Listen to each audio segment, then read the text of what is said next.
All right, what's good, people? Zensphere back again with another Renoise tutorial. We're going to keep working on this forest psytrance track, do a little more sound design, and see where we get with it today. Here's where we are so far.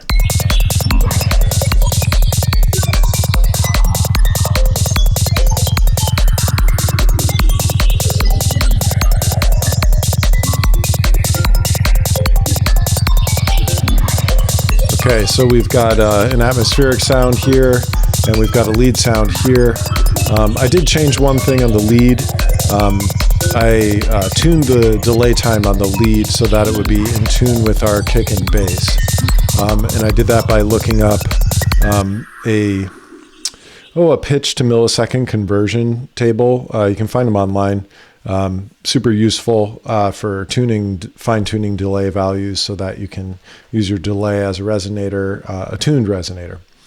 So that was the only change that I made since the last video. I haven't really touched this piece since then. It's been, I don't know, a week and a half, something like that, maybe just a week. So let's go ahead and make some kind of lead sound, another lead sound to kind of play off of our first lead, because we don't want that lead going the whole time.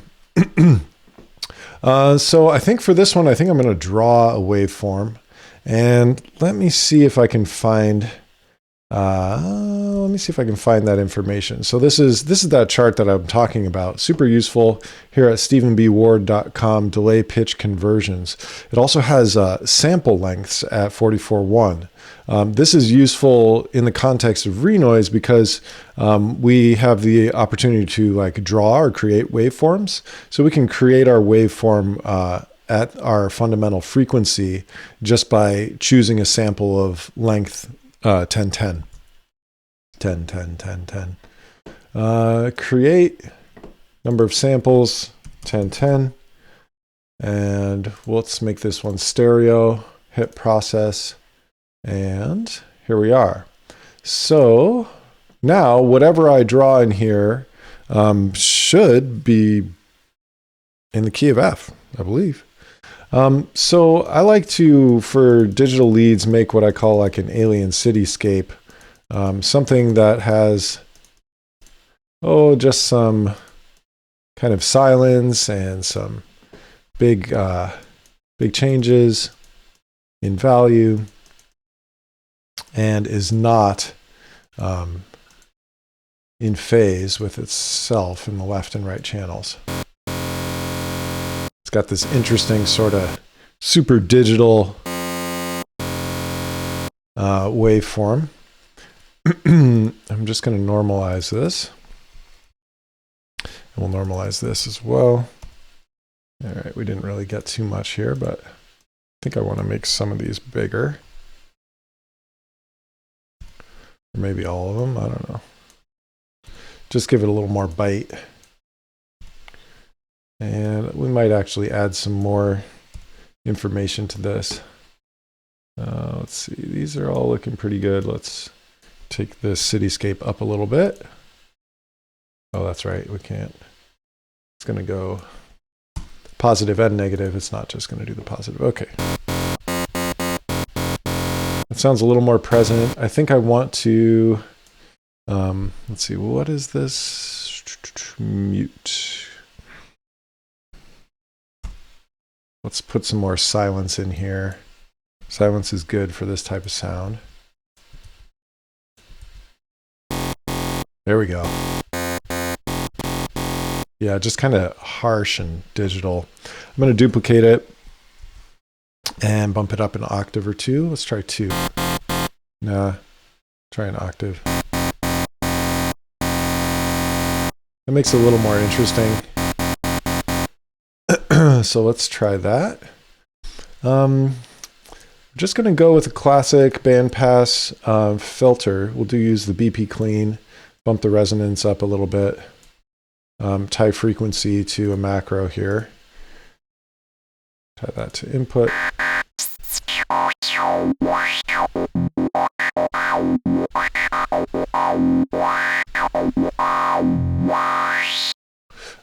I'm lazy, so I want to automate this. I'm going to use my gate rando pattern here, which, as you can see, it's a probabilistic pattern, so there's a chance that the note will be triggered off, 50% chance, 50% probability it'll be triggered off on any one of these 3 steps. And then on subsequent steps, on 4 and 8 and C, there's a probability that the note will be triggered. There's a 75% chance. C0 equals 75% throughout the rest of the pattern. I definitely want the first note to trigger, so that's why the first note has no Y trigger there. And let's just hear how that sounds. So that'll give us some, nice rhythmic information to work with. And let's go back to our modulation tab. I'm going to randomize the panning a little bit with a random LFO, frequency all the way down, and we'll put this about 75%. There, now it's jumping around.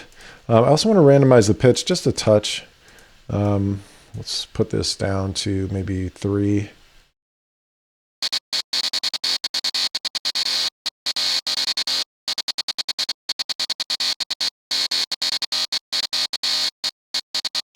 Creating some phasing, which sometimes can be desirable, sometimes is not. I'm going to check it in mono here and see if it's ruining my sound.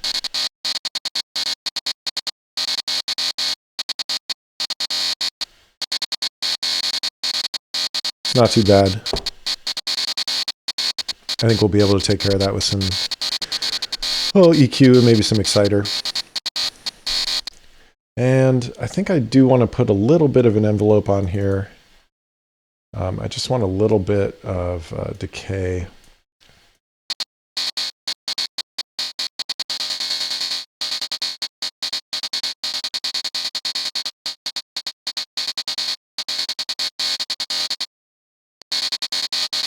Let's actually do this.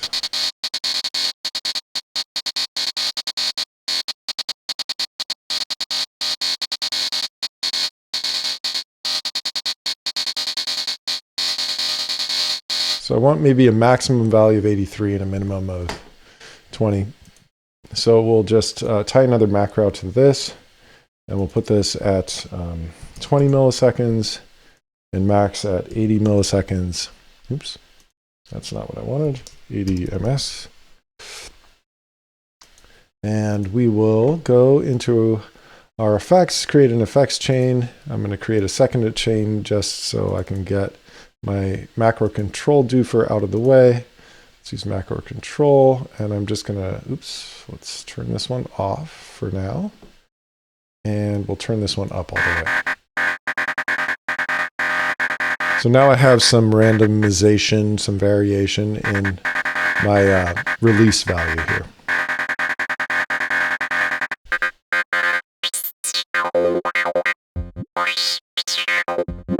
Okay. I want to automate this modulation as well. So one way I found to do this is to use a sine LFO.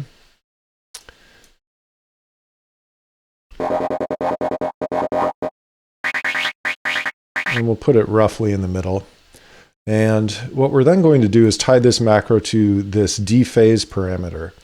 D-phase basically shifts this laterally. So you're starting at different phase points in the sine waveform. Right? So if I grab this and drag it, actually it doesn't do anything because it's tied to this macro control, which takes priority. It's kind of forcing it. But then if I go to my macro 3 and I bump my amplitude on my random LFO, with each note press, it's going to modulate, randomize the D-phase parameter. So then we can get some variation in movement. So sometimes the filter will be sweeping up, sometimes it'll be sweeping down.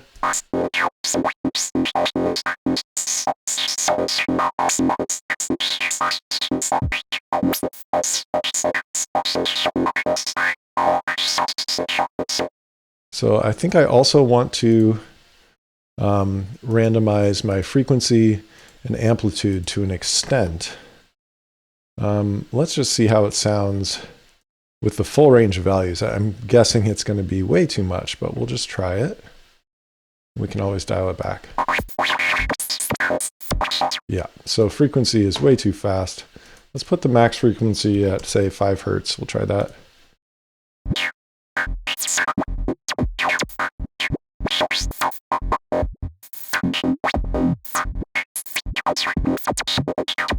Kind of like that.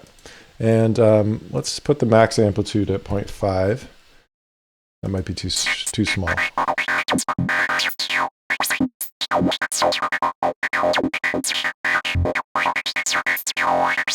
Cool. So we're getting some nice movement here. And something about this filter is not quite doing it for me. I think I might want to bump the resonance a little bit, maybe give it a little drive, maybe some distortion after in post. We'll see.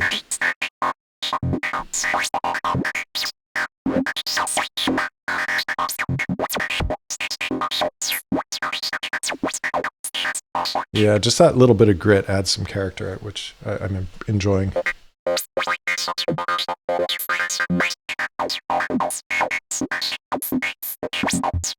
Okay, let's take this into our effects chain.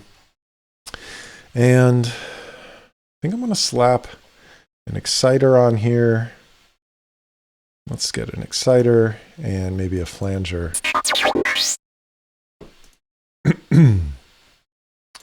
And let's bump up the mid and take down the side on the high and mid frequencies using this exciter.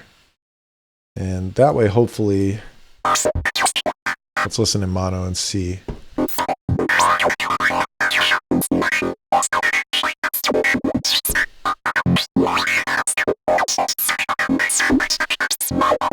So we're definitely losing some high frequency content due to phase cancellation in mono.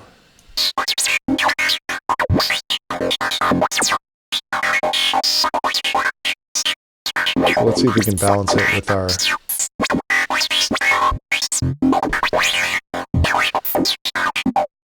try and dull our sides a little bit here.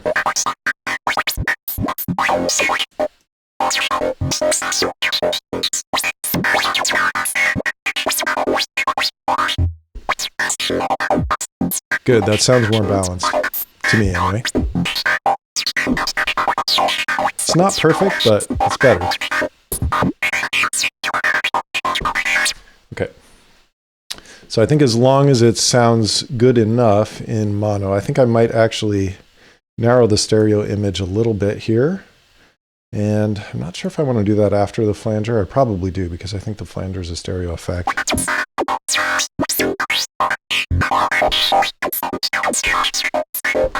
There, that sounds better. Okay, we'll be able to work with that. Okay, so let's dial in our flanger here. Take the rate down, bump the feedback. Let's do some negative feedback on this. And let's use the same delay value. I believe it was 11.451 milliseconds, puts us in the key of F.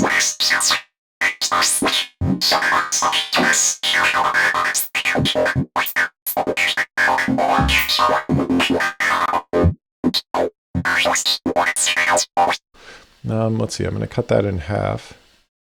What's 11.45 divided by 2? Oh, 5.5225. Is that right? 5.523. We'll see how that resolves. Yeah, that sounds better.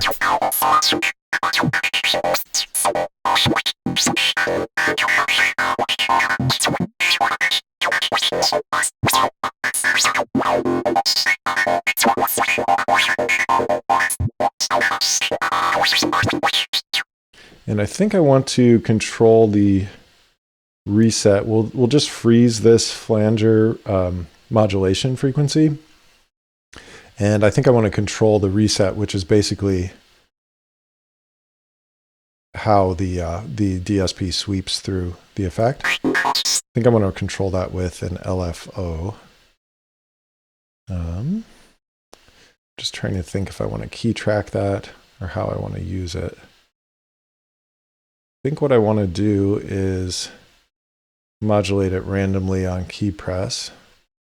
And I'll just do that through a macro. So we're going to set our destination to flanger reset, amplitude maximum, frequency infinite lines per cycle. So it's frozen here. But then, wait a second. We need to re-trigger this. So I think I'll just do it here. We'll save the macro. So then I put in a key tracker, and then we'll have this go to LFO reset. So then every time a key is pressed or triggered from our phrase, it will reset this random LFO. And then that will reset the flanger.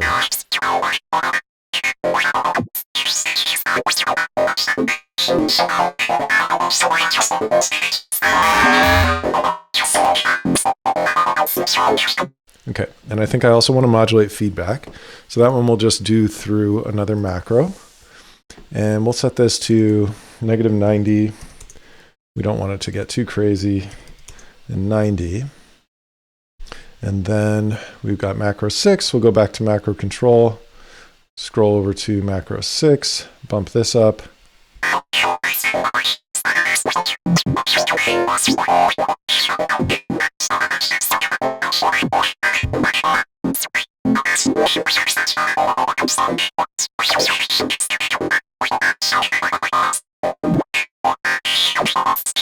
Okay, that's sounding decent to me. So after our stereo expander, let's put in a multi-tap delay unit. And we'll reinforce that same frequency. Let's do 11.451, 11.451. You know what I should have done was tested to make sure that we actually were in F with our 1010 samples. Okay. So then, got this. Tap 1, bring the feedback down, and we'll expand our delay editor. And I want to bring the filter frequency on my low pass filter down.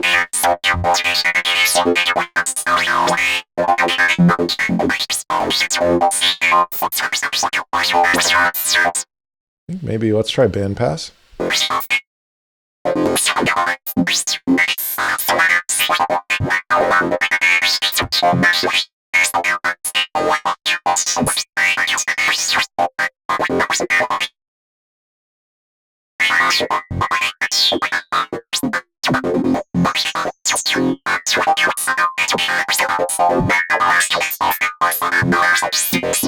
Cool, that adds something interesting. So let's also tie this to a macro and modulate that on key press.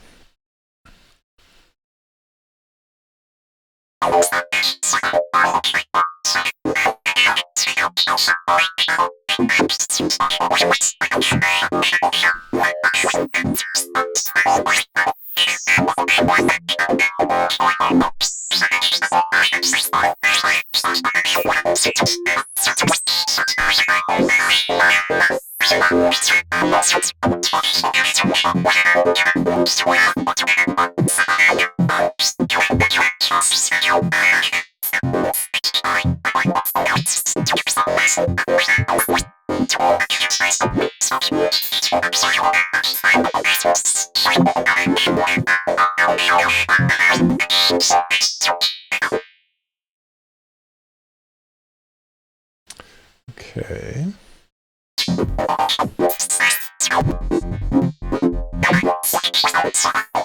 So I'm going to decouple this macro from the modulation filter section, and we will place another filter. Let's use a digital filter here at the very end, and let's make it band pass, and let's use the Chebyshev 4N, give it some valley characteristics, and then we'll tie this to here.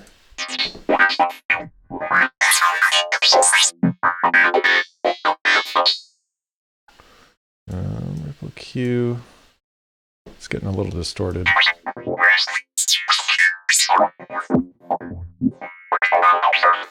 Might need a gainer in there just to tamp things down a little bit. Let me try the 8N here.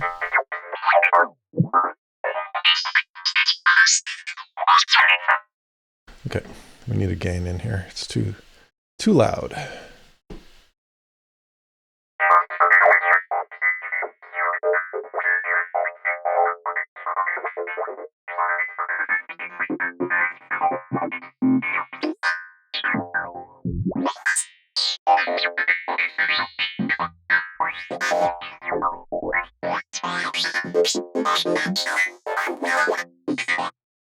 Yeah, we're gonna skip that.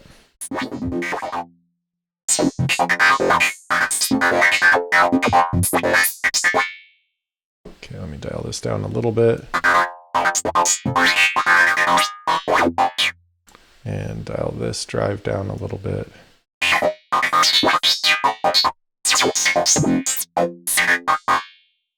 And take this. I think I want the feedback range down a little. So this is kind of nice. You can actually hover over this little icon, this modulation icon or macro icon, and it'll tell you which macro it's mapped to. So if you're not, if you can't be bothered to label your macros, and like I'm not in this case, it'll tell you, which is handy. We're going to just take this down a little bit.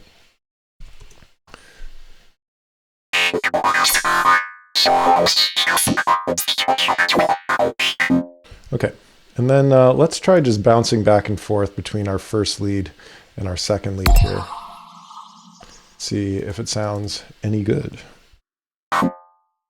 And I'm going to go here and put in a note off event, and go here and put in a note off event, and then we're going to delete that.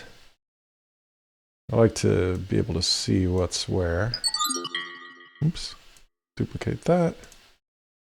And oh, what did I do? I fucked something up here. Not sure how I did that. It's okay. I'll just delete that. All right, let's try it out.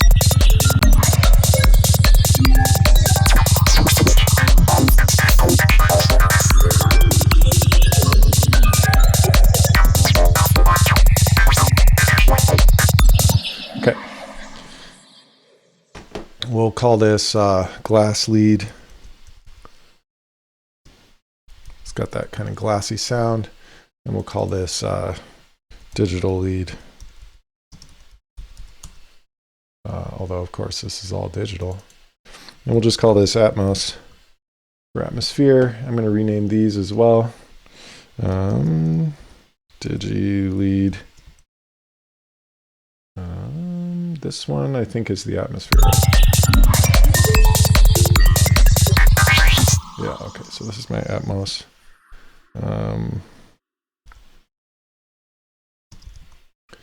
Usually I give these things more creative names, but I can't seem to think of anything really brilliant at the moment. All right, we'll call this glass lead. Sometimes functional is the thing. Glass lead 1. Okay, now let's get into our mixer and tighten this up a little bit. I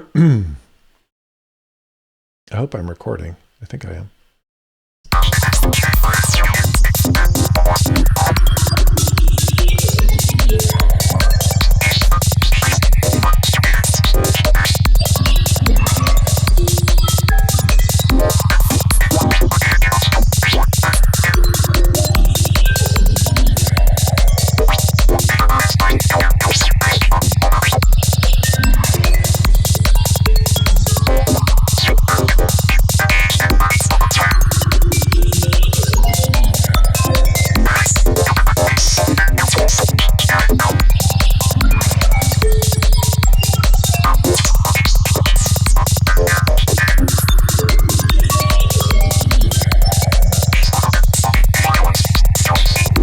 Checking in mono. I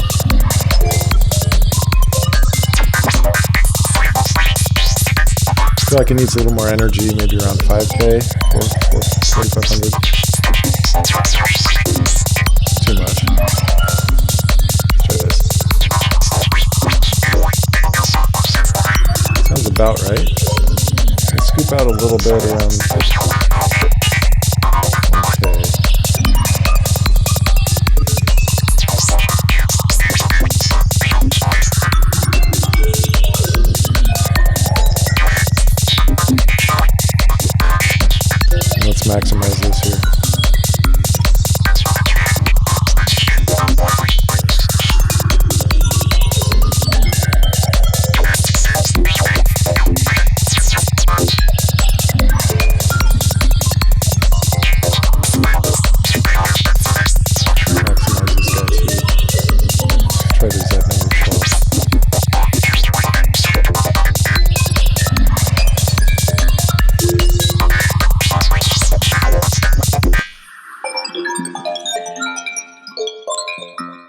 want to make sure I'm not cracking my glass, as it were. It's probably too much. Let's just go to 6.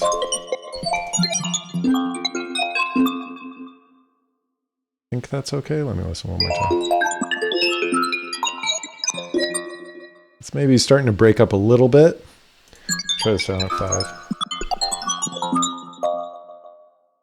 Which I think will get lost in the mix, but it's better to keep things clean with this style if you can.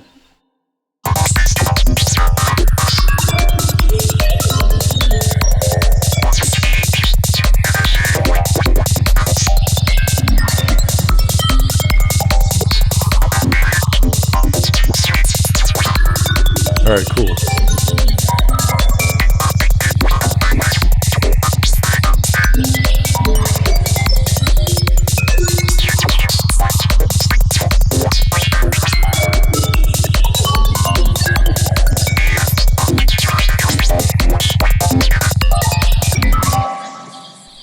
All right.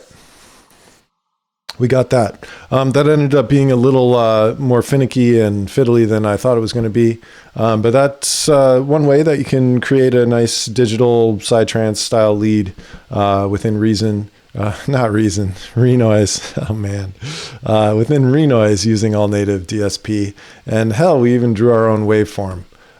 So I hope this was useful for you. I'm probably going to call it quits on this particular series of the Forest Psytrance just because my CPU can't really handle a ton of stuff going on while I'm recording on OBS. It's kind of an older machine, but anyway, hope this was useful for you. Hope you got something out of it. And if you have any suggestions for videos that you'd like to see covered, anything Renoise related or sound design related, let me know in the comments. And get out there, make lots of music, and we'll catch you next time. Peace.